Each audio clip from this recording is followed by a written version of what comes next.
The last learning outcome in physical methods of control is talking about filtration. And so when you use a filter, you're talking about using something that a solid surface that has tiny enough holes that bacteria will get trapped on one side, and then whatever you're filtering, air or a liquid, free of bacteria or mold spores or endospores or whatever, will go through. So the idea of filtration is you have a solid surface with tiny, tiny holes, um, small enough that bacteria will get trapped on one side, or mold or whatever, and then the air or the liquid will pass through free of microbes. There actually are filters that can filter out viruses. These would be very specialized filters with really tiny holes and quite expensive and used under special situations. But the first kind of filter I wanted to talk about is what we call a HEPA filter, high efficiency particulate filter. But you've probably heard of HEPA filters, and HEPA filters always filter air. And this is just a diagram showing you that if you use a HEPA filter, it usually has like a pre-filter that gets out the big stuff. And then, oh, here's a carbon filter that sticks some stuff to it. And then finally the HEPA filter so it doesn't get all clogged up really fast. But we use HEPA filter in our homes. I remember years ago when you would buy a vacuum cleaner, they started coming out with vacuum cleaners that had HEPA filters, which meant that when you vacuumed, always some dust comes out. Well, these vacuums would filter that dust from coming back out into the room. And they were really expensive. And then something happened that somebody must have figured out how to make HEPA filters a lot cheaper. And it's become pretty routine for vacuums to have HEPA filters. You might have a HEPA filter on the air handling system in your house that will trap all the particulates before the air is circulated in your house. So these HEPA filters are really common now. The place where they really can be critical are in hospital situations. So you can imagine that if a patient has, let's say they have COVID or they have tuberculosis or they have some measles or something that's very contagious, an airborne disease, they might be put in a isolation room. And that isolation room, all the air that leaves that room will be HEPA filtered before it's distributed through the rest of the hospital. So you can imagine how that could prevent the spread of measles through a hospital. You put a patient in there that has measles, but everybody's breathing the same air. That can be a big problem. So there are special isolation rooms where the air is HEPA filtered. Air that leaves the room is HEPA filtered. And in the case of measles, that's where you would have one of those special virus handling systems. Another situation in a hospital is in the surgical room.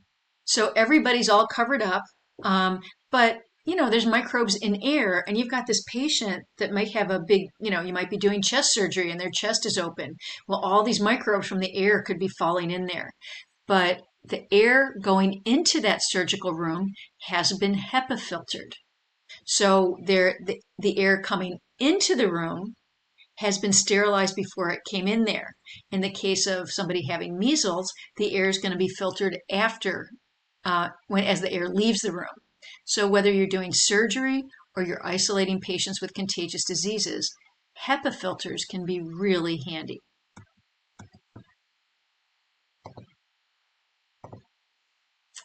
Another thing we use in laboratories a lot is membrane filters to filter liquids.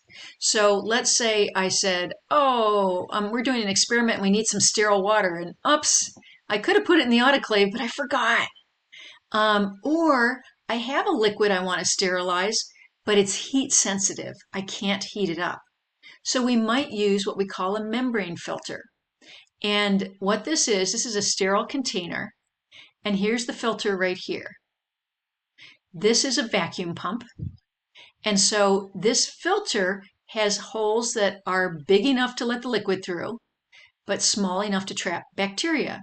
So I'm going to pour my liquid in here, and then I'm going to use the vacuum and I'm going to suck it through here. Needs a little help. I'm going to suck my liquid through, so I'll have my sterile liquid here in the bottom container, and my bacteria will be stuck there. So these two parts come off, this top comes off, and I can put a sterile lid on there, and I can have sterile liquid. So membrane filters are used to sterilize liquids. I might use it if the liquid is heat sensitive or if I need a liquid quickly. Here's an example of a membrane filter that can be hooked onto a syringe. So here's something this person wants to sterilize, and they don't need very much of it. So they can put it in a syringe and squeeze it through this membrane filter. So let's say I just need a small volume, and I don't want to take the time to put it in the autoclave because it's just a little bit. So I might use a membrane filter to sterilize it.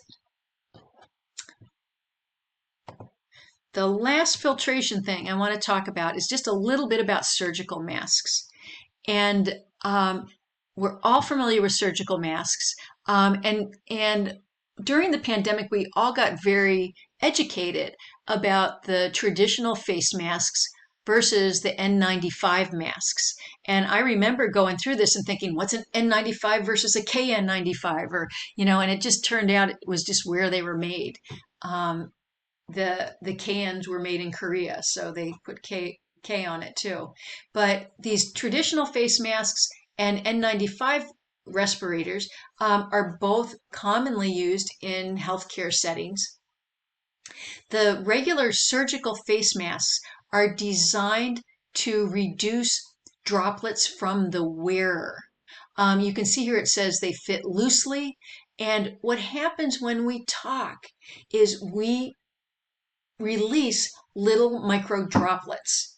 So the face mask is typically used to reduce the amount of droplets coming from the person. So you would wear a face mask if you were sick and you didn't want to spread your cold, or if you were doing surgery and you don't want to spread droplets to your patient. You can still breathe out air out of these spaces. So microbes could come out, but the idea is when you're doing surgery or when you're spreading a cold, the most likely way for you to spread it is through droplets. So they can be absorbed on this face mask. So the face mask is not really being used as a filter. It's being used as a block. Okay.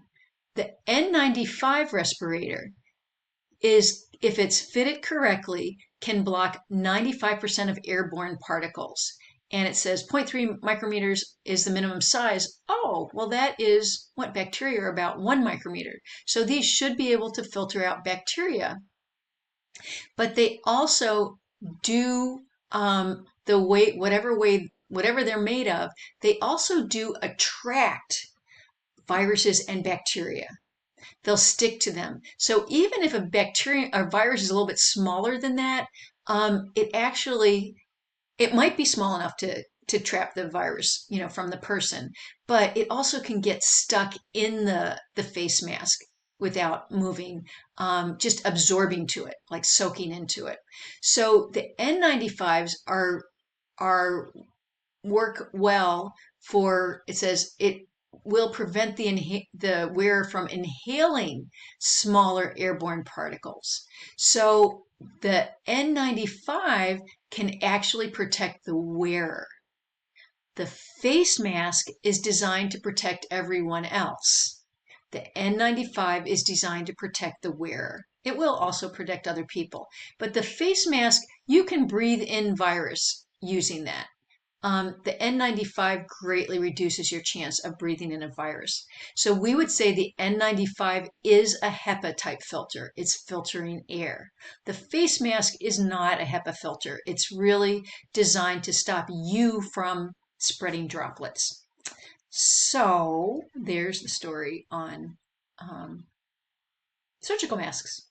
And that's the end of physical control. The next video starts talking about chemical control of microorganisms.